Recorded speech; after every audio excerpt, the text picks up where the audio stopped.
വലിയ ആഘോഷങ്ങളൊക്കെ അവർ നടത്തുകയാണ്.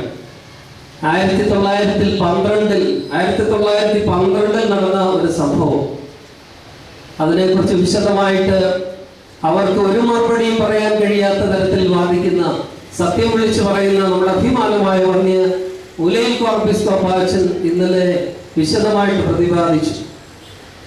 എങ്ങനെയാണ് 1912 ഈ കൂട്ടര് സ്വാതന്ത്ര്യം പ്രാപിച്ചത് എന്നതിനെ കുറിച്ച്.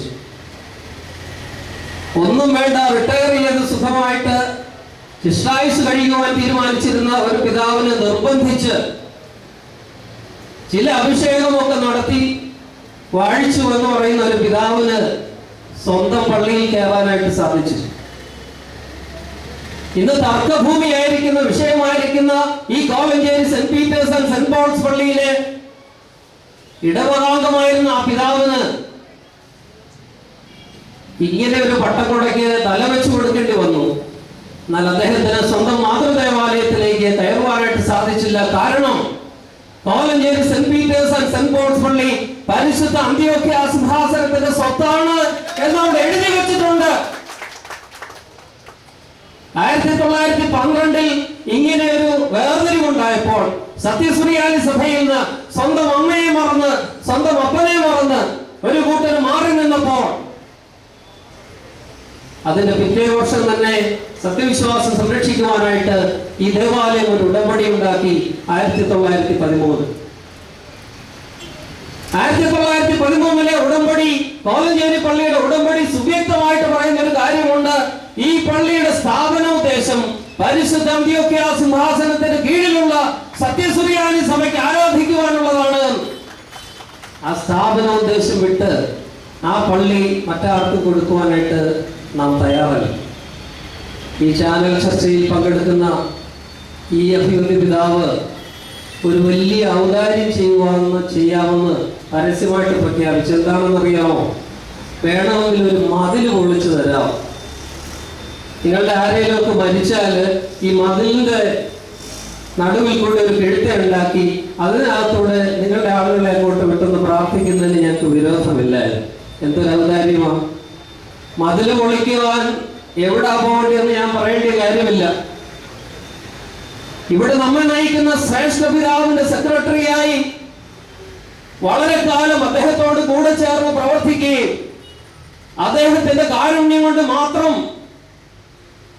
ഈ സഭയിലെ മേൽപ്പെട്ട സ്ഥാനത്തേക്ക് വരുവാൻ സാധിക്കുകയും ചെയ്ത മെത്രാപ്പോലീത്തയാണ് പറയുന്നത് മതിൽ പൊളിച്ചു തരാം. മതിൽ പൊളിക്കുന്ന നമ്മുടെ പരിപാടിയല്ല.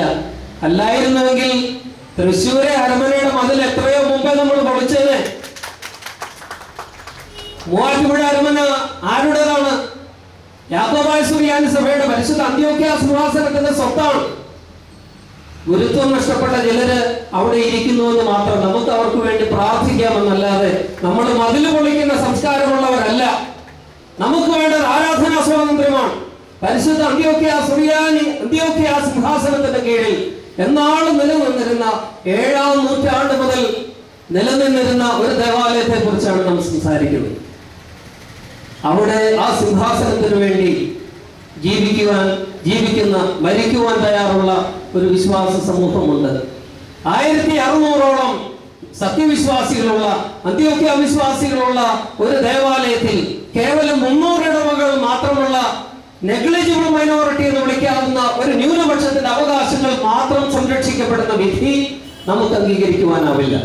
കോടതിയെ ലക്ഷ്യമെന്ന് പറയുവാൻ നമുക്ക് ആഗ്രഹം.